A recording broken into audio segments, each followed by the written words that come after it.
현재 진행 중인 이혼 소송 건만 해도 이게 어마어마하다 그래요? 전체 누적 건수로는 2,000건이 넘는 것 같고요. 2,000건이요? 예, 예, 누적 건수. 와. 그리고 현재 이제 항상 진행하는 건들이 있잖아요. 근데 이혼 소송 한 번 들어가게 되면 사실은 되게 호흡이 길거든요. 그래요. 보통 1년 이상 걸리는 것들이 많아서 그렇습니까? 항상 이제 진행하는 건들은 한 300건 정도 되고 많을 때는 500건 정도까지 와. 갔고 이렇게 한 35%? 그 정도? 그 정도 되는 것 같아요. 그럼 반은 안 되는 거고. 10쌍이 결혼을 하면 3.5쌍 정도가 이혼을 한다는 거예요.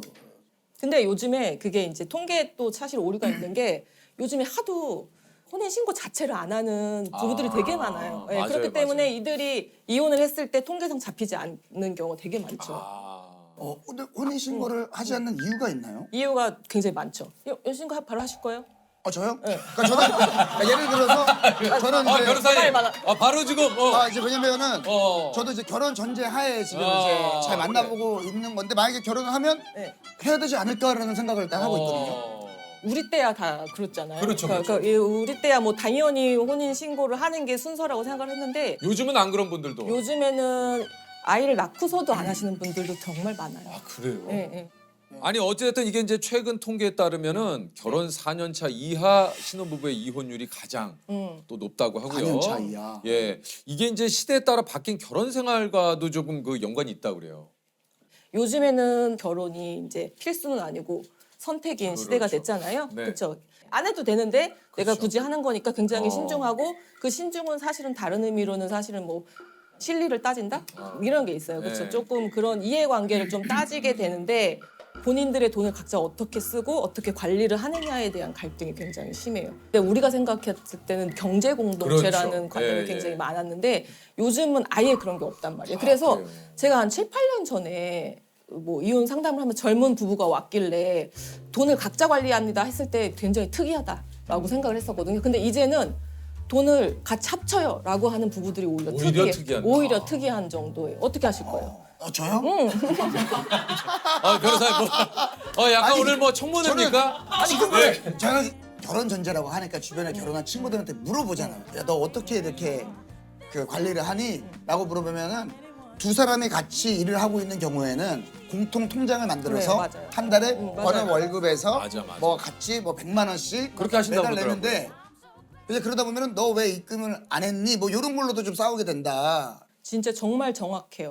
이게 이런 문제 때문에 싸우고 이제 이혼하시겠다고 오시는 분들이 굉장히 많은데 만약에 뭐 예를 들어서 거기서 내가 시장을 보는데 나의 개인적인 물건을 샀다. 그럼 난리가 나는 거예요. 이거 뭐 예를 들어서 제가 많이 얘 드는 것 중에 여성용품 있잖아요. 네. 내 여성용품 장 보면서 같이 이제 넣는데. 살 수 있잖아요. 근데 이제 그거를 이제 일일이 체크를 해서 이거는 공동 생활 비용이 아닌데 왜 써있냐. 그래서 진짜요? 네, 그래서 6,700원을 넣어도록 하라. 이렇게 해서 이렇게 싸우는 거죠. 아니, 정말. 와이프의 그 용품을 산 네. 건데 그걸 뭐라고 하는 거예요? 네네네. 그 공동생활비 통장에서 양가 부모님들의 선물을 사는데 이쪽 부모님은 20만 5천 원짜리 샀는데 이쪽 부모님들은 19만 8천 원짜리 샀다고 네. 불만을 제기하는 부부가 있고 또 양가 가는데 당신 집에 가니까 당신이 기름값을 내. 정말 있는 일이고요. 예. 이제는 제가 엑셀 이혼이라는 말을 되게 많이 써요. 엑셀이 필수화된 시대가 됐어요. 그 엑셀을 공동 지출 비용, 각자 지출 비용 이런 거 써서 굉장히 명확히 해놓는 거죠. 근데 그게 시간에까지 가요. 가사와 양육에 각자 얼마를 분담을 했는지 일주일에 내가 지금 1.5시간을 더 1시간. 했으니까 다음 주에는 당신이 1.5시간을 더 해야 돼. 이런 것들로 시간적인 개념까지 나아가서 굉장히 합리적으로 보이기도 하죠. 근데 그건 어떤 면에 있어서는 또 예. 근데 부부라는 거는 합리라는 말과 사실은 가장 먼 단어라고 저는 생각을 하거든요. 혹시 실례가 안 된다면 네. 지금 결혼을 저는 미혼이고 싶은 기혼이죠. 그게 뭐야? 그게 무슨 변호사님 무슨 말씀이세요? 아니 우리 예? 기혼들의 꿈은 다 미혼 아니 아니에요? 아니 뭐 기혼들의 꿈이 다 미혼은 아니 어쨌든 제 결혼하셨다고 제 입장에서 이게 무슨 소리예요? 알게 될 거예요. 그러니까 곧 알게 될 거예요. 제가 재밌는 게 곧 알게 될 거예요. 제가 곧 알게 될 거예요. 오시면 또 다른 세상이 있어요. 그러니까 미혼이고 싶은 기혼. 네, 유부들의 꿈은 항상 미혼입니다. 네. 네. 그 실제 이혼을 결심하고 이제 많은 또 사유로 이혼 결심을 또 하신 분들이 오시겠지만 그 찾아오시는 분들이 어떤 이유로 좀 많이 찾아오시나요? 아무래도 제일 많은 건 사실은 배우자의 외도 때문에 고민이 많으시죠. 그렇죠? 예, 아무래도 아직까지는 전 연령에 걸쳐서 가장 많은 이혼 사유인 것 같습니다. 아니 근데 그 문제로 소송까지 가는 경우는 많지 않다고 그래요? 이게 무슨 얘기입니까? 이혼까지 이르는 경우는 극히 드물어요. 제가 봤을 때는 10쌍 중에 한두 쌍밖에 안 돼요. 그 한두 쌍이 어떤 경우에 해당되냐면 내가 너무 배우자를 사랑하고 우리가 사이가 너무 좋았어, 평소에. 배우자의 외도를 알게 됐을 때 그 배신감이란 게 그 애정도와 동일하거든요. 내가 사랑했던 만큼 배신감이 너무 커서 그래서 더 이상 이제 마주할 수 없어서 이혼에 이르는 그다음 나머지 10%는 어떤 거냐면은 원래 대면대면했어. 그러니까 원래 대면대면해서 정서적 육체적으로 거의 단절된 상태. 거의 그러니까 서로 사생활 터치하지 않고 각자 살아가고 법리로만 유지하고 있는데 이 김에 이혼하자. 다 합쳐서 10% 20% 내고 나머지는 사실은 애정도라는 것이 막 이렇게 가장 정점에 있을 때가 결혼을 하고 그다음에 이제 혼인생활 유지하면 이렇게 떨어지잖아요. 맞죠? 네. 동의를 구합니다. 자꾸 그러면 대부분의 이제 제가 생각하는 애정도라는 게 그 뭐 30에서 70 사이로 왔다 갔다 하는 거예요. 근데 그런 과정에서 아이의 문제도 있고 사회적인 어떤 자존심도 있고 그다음에 또 사실은 내가 누구 좋으라고 이혼해 주냐 이런 마음도 있잖아요. 그러니까 내가 애정만으로는 이제 이혼까지 결심하는 건 사실은 힘든 게 어디 우리 부부 아니겠습니까? 아 그러니까요. 그러니까 아, 진짜. 소송까지 안 하는 경우가 굉장히 많고 이혼은 정말 힘들죠. 사실 그래요. 이혼을 결심하는 건 정말 힘들어요. 맞아요. 그러면 이제 남편분하고는 사이가 좋으시죠? 그러니까 남편하고 사이가 좋으려면 좋다기보다는 이제 저도 말이 아니, 많아지네요. 갑자기 근데 서로 왜 이런 질문을 좀 아니 궁금한 게 많은 분들이 이제 배우자를 맞아요. 서로가 선택을 할 때 이런 점을 좀 주의했으면 좋겠다라는 것도 있고 이런 점 때문에 이 사람을 선택한다는 경우도 있잖아요. 맞아요. 네. 그러니까 선택하신 이유가 있을 거 아니에요. 그때는 제가 너무 어렸죠.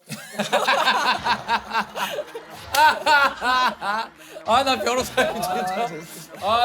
아니 그래서 근데 정말로 결혼을 앞둔 젊은 친구들이 저한테 많이 와요. 그래서 물어보겠죠. 네, 물어봐요. 그런 질문 제가 참 많이 받는데 이런 것 같아요. 그러니까 땡땡땡을 좋아하는 사람은 약간 조금 조심해야 되지 않을까? 땡땡땡이 뭡니까? 그거는 앞에 아무거나 붙여도 항상 조심해야 돼요. 예를 들어서 그 땡땡땡이 친구일 수도 있고요. 술일 수도 있고요. 운동일 수도 있고요. 배우자가 내 남자친구 여자친구가 어떤 걸 되게 좋아해. 캠핑을 되게 좋아해. 그래서 연애 때는 저게 되게 멋있어 보였어. 굉장히 그렇지. 멋있어 보였어. 근데 예. 나는 막 그렇게 좋아하진 않았어. 근데 뭐 따라다니고 해서 굉장히 좋았는데 결혼 이후에도 여전히 캠핑을 좋아하는데 거기에 시간과 비용을 쓰잖아요. 네. 그럼 사실은 항상 갈등이 생기기 맞아요. 마련이거든. 그렇잖아요. 맞아요. 그렇잖아요. 네. 그래서 실제 그래요. 땡땡땡을 좋아한다 하면은 사실 이건 조금 그래서 무취향인 사람 만나야 된다. 내가 항상 그래. 그래서 막 취미 몰두하는 사람 이런 거 조심해라. 거기 돈과 시간을 쓰니까 갈등 생각하는데 이제 제 취미가 항상 그런 거거든요. 이렇게 막 주말에 밤새서 제 취미가 웹툰하고 웹소설 보는 거거든요. 예. 거기에 막 한 달에 수십만 원 써. 진짜 막 코인 캐시를 막 하다 보면은 저는 뭐 리북스 VIP입니다. 리북스 아세요? 리북스. 사실 뭐 저도 혹시 그러면 취향이 같은 거는 괜찮은 거 아닙니까? 취향이 같으면 사실은 그게 같이 술을 좋아해요. 크게 문제가 안 될 수 있죠. 그렇죠. 네, 같이 뭐 친구들 만나는 거 취미를 좋아해요. 공유한다. 네, 같이 여행 가는 거 좋아해요. 이런 거는 괜찮은데 이게 공유되지 않을 수 있는 거는 이제 사실은 좀 되게 힘들죠. 맞아. 네, 내가 네. 참는다. 네, 맞아요. 내가 나아지겠지. 이런 것은 상당히 또 나중에 갈등의 씨앗이 될 수 있어요. 그런 건 좀 조심하셔야 될 것 같아요. 외도가 어디서 많이 일어나나요? 뭐 이렇게 많이 질문을 하시는데 저는 대답 정해져 있어요. 지금 질문하시는 여러분이 혹시 여기 있는 여러분이 상상할 수 있는 곳과 상상할 수 없는 곳 모두에서 일어납니다. 라고 말씀을 그냥 드리는 거예요. 근데 이제 제가 어떤 경험했던 것 중에서 굉장히 충격적인 사건은 어떤 거냐면은 화목한 가정이었어요. 아이 둘이 있는 가정이었는데 이제 저희 의뢰인이 남편분이셨거든요. 근데 어디 뭐 A라는 동네에서 잘 살고 있는데 갑자기 부인이 약간 멀리 떨어진 굉장히 멀리 떨어진 자기 직장하고 남편 직장하고도 멀리 떨어진 어디 B라는 지역에 갑자기 연고도 없는데 거기 이사를 가자고 자기가 다 알아봤으니까 거기 뭐 되게 가자. 그래서 이상하다. 근데 뭐 거기가 뭐 학군도 좋고 무슨 뭐 인프라도 좋고 하니까 가자 해서 그런가 보다라고 갔대요. 그래서 가서 이제 뭐 근처에 사는 어떤 같은 또래의 엄마랑 친해진 거죠. 주말에 같이 놀러도 가고 캠핑도 가고 같이 굉장히 친해진 집이 있었는데 본인 집에서 같이 아이들을 재우고 술을 먹다가 이제 잠이 들었죠. 근데 이제 새벽에 화장실에 딱 가려고 문에 딱 나오는데 이제 소파에서 자기 부인이랑 그 저쪽 편 남편이랑 이제 어떤 부정한 행위가 있었던 거죠.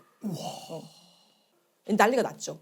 그래서 난리가 나서 부인의 휴대폰을 이제 확인을 하기 시작을 하신 거예요. 그랬는데 그쪽 집 남편하고 우리 집 와이프랑 되게 친하게 우리 집 둘째 얘기를 되게 많이 하는 거예요. 둘째가 아픈데 같이 병원 가줄까? 둘째가 그러니까 그거는 좀 그러니까 둘째가 그 상대방 남편의 아이. 맞아요. 네. 둘이 나중에 알고 보니까 둘이 결혼 전에 사귀었던 사이였는데 이제 뭐 집안의 반대 때문에 헤어지고 현재 이제 남편이랑 결혼을 했음에도 불구하고 계속 외도 관계를 이어가면서 거기서 이제 아이까지 출산을 했는데 그 아이를 우리 의뢰인의 자식으로 이제 그렇게 거짓말을 하면서 본인의 상간남, 그러니까 친아빠죠. 거기에 있는 동네로 이사까지 가서 친하게 지내고 그렇게 하면서 그럼 그거는 이제 어떻게 해결이 됐습니까? 뭐 이혼을 하고 그다음에 뭐 이제 그 아이가 혼외자 애가 둘째였거든요. 첫째는 아빠가 키우고 둘째는 이제 그쪽에서 알아서 했는데 제가 그때 사건을 담당했을 당시까지도 그 상대방 측 부부 있잖아요. 그러니까요. 거긴 이혼을 안 했어요. 예? 거긴 이혼을 안 했어요. 아니 그 저기 저는 지금 그 얘기하려고 그랬는데 아니 이쪽 그 남편분도 남편분이지만 그쪽 아래. 저쪽 아내분은 또 어땠을까 했는데 그러니까 참 알 수 없는 게 부부의 세계인 거예요. 예. 뭐 이게 진짜 얘기를 들어도 너무 이게 좀 굉장히 좀 충격적인데 아니 그 소송을 진행하다 보면은 진짜 이게 분노하거나 좀 화나는 일도 굉장히 좀 많으실 것 같아요. 많아요. 그 예. 남자분이 이제 아내 외도 때문에 상담을 오셨어요. 그래서 이혼은 좀 하기 힘들고 우리가 많이 하는 게 사실은 상간자를 상대로 하는 손해배상 청구 소송, 위자료 소송을 많이 하거든요. 그거라도 진행을 하고 싶다라고 말씀을 하셔서 그 남자분이 정말 많이 우셨고 그래서 고민 끝에 소송을 하기로 했어요. 그래서 소장 초안을 법원에 접수하기 전에 당사자한테 확인을 시키는 절차를 거치거든요. 그래서 파일을 보내드리고 이렇게 작성을 했으니까 확인을 해주세요. 그러고서 기다리고 있는데 며칠째 이제 연락이 계속 없으신 거예요. 한 일주일 정도 기다렸나? 그런데 여전히 카톡에 일이 안 없어진 거예요. 이제 운전을 하고 가고 있는데 딱 전화가 모르는 번호로 전화가 온 거예요. 그래서 자기 누구누구 부인인데 남편 죽었다. 자살을 하신 거겠죠. 근데 소송 들어간 걸로 알고 있는데 시작 안 했으니까 그 착수금 나한테 돌려달라.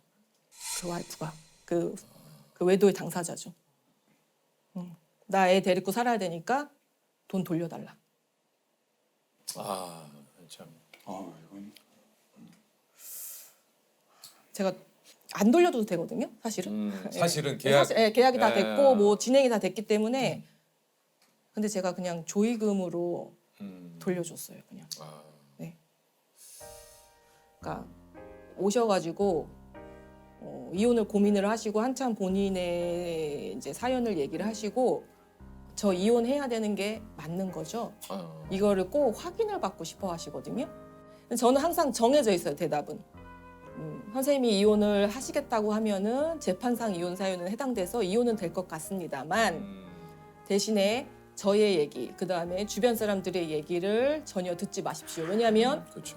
그 사람들의 선택대로 했다가는 나중에 후회하실 수 있고 내 인생의 결정이니까 그렇죠. 그 인생을 대신 살아줄 수 없기 때문에 본인의 마음이 최종 결정하는 대로 하시는 게 좋겠습니다라고 하시죠. 우리 배우자도 사실은 그런 질문을 많이 받겠죠. 아내가 이혼 전문 변호사고 약간 이혼 씬에서 약간 좀 유명하잖아요. 이혼 씬.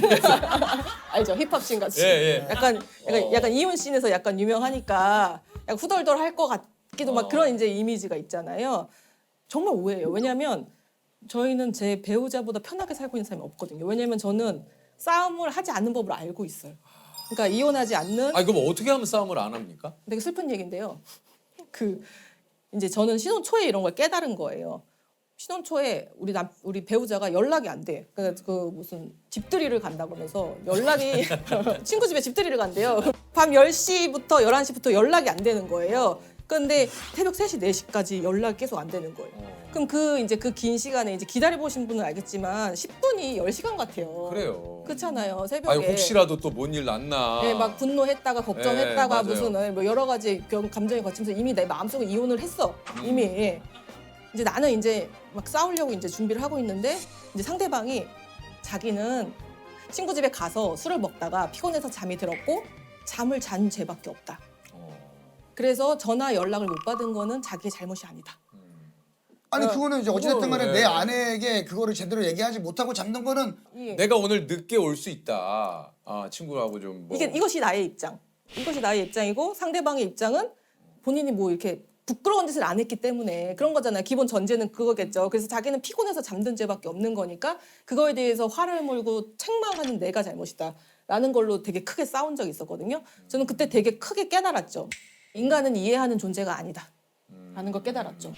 그냥 그 사람은 그냥 받아들이는 거지. 그 사람을 이해하려는 노력을 하는 순간 우리의 결혼 생활은 고통이 되겠구나. 라는 거를 해서 그런 사람. 나는 이런 사람. 그러니까 다름을 인정합니다. 다른 인정을 하는 거예요. 그렇게 하는 순간 이제 사실은 갈등이 굉장히 저감되죠. 이혼에 이르는 가장 큰 이유는 사실은 일상을 공유하기 때문에 나의 생활 방식, 나의 가치관을 상대방한테 강요하는 경우가 굉장히 그건 맞아요. 많잖아요. 네. 그렇죠? 그래서 우리 또 배우자 얘기를 또 하게 되면은 우리 배우자가 이제 습관이 컵 같은 거 쓰고 제자리에 안 놓는 거. 근데 우리의 배우자는 항상 이제 컵을 항상 이렇게 유유하게 이렇게 먹고서 항상 저 멀리 이제 소파에 다리 밑에다가 놔요. 뭔지 알아요. 다리 밑에다가. 뭔지 그다음에 알아. 먹고 위에 보이기는 그러니까 밑에다 놓은 거지. 창틀에 놓고 이렇게 커튼에 쳐서 안 보이는. 양말도 항상 자기가 어디에 있던 간에 그 자리에 놓고서 자기는 사라지는 그런 스타일인데 이제 그게 이제 사실은 눈에 걸리잖아요. 걸리죠. 양말도 항상 그래 놓잖아요. 근데 저 변호사님 얘기하다 보니까 변호사님도 화가 좀 많이 나신 것 같아요. 그 아니 자꾸 근데 이제 본인 얘기하지 말라고. 예. 본인 얘기하지 말라고 막 그 그랬는데. 배우자분 그러니까 입장에서는 좀 변호사님도 화가 많이 나신 것 같아요. 아니 지금- 근데 아니 근데 변호사님 이거는 제가 조금 얘기를 좀 이런 일이 있어요 실제로 자꾸 이렇게 하지 말라는 행동을 서로 하거든요. 근데 이거는 고치려고 노력은 해야 돼. 안 고쳐져요. 아 이게 노력은 해야 된다. 변호사님 노력은 해 노력도 안 하고 난 이러니까 그냥 나를 받아들여 이거는 너무 그래서 이기적이야. 내가 초반에 신혼 초반에 그런 갈등들이 있고 고쳐지면 정말 좋겠지만 네. 정말 유니콘적인 상상인 거예요. 그런 거 10%에 불과하다고 봅니다. 고쳐지면 너무 좋죠. 대부분의 사람들이 안 고쳐지기 때문에 그러니까 그렇죠. 그냥 받아들여야 돼. 무조건 받아들이고 지금 요즘은 컵을 좀 갖다 주세요. 요즘도 그렇게. 요즘에도 그러고 제가 작가님한테 사진 찍어서 보내드렸는데 요즘에도 이런다 그러면서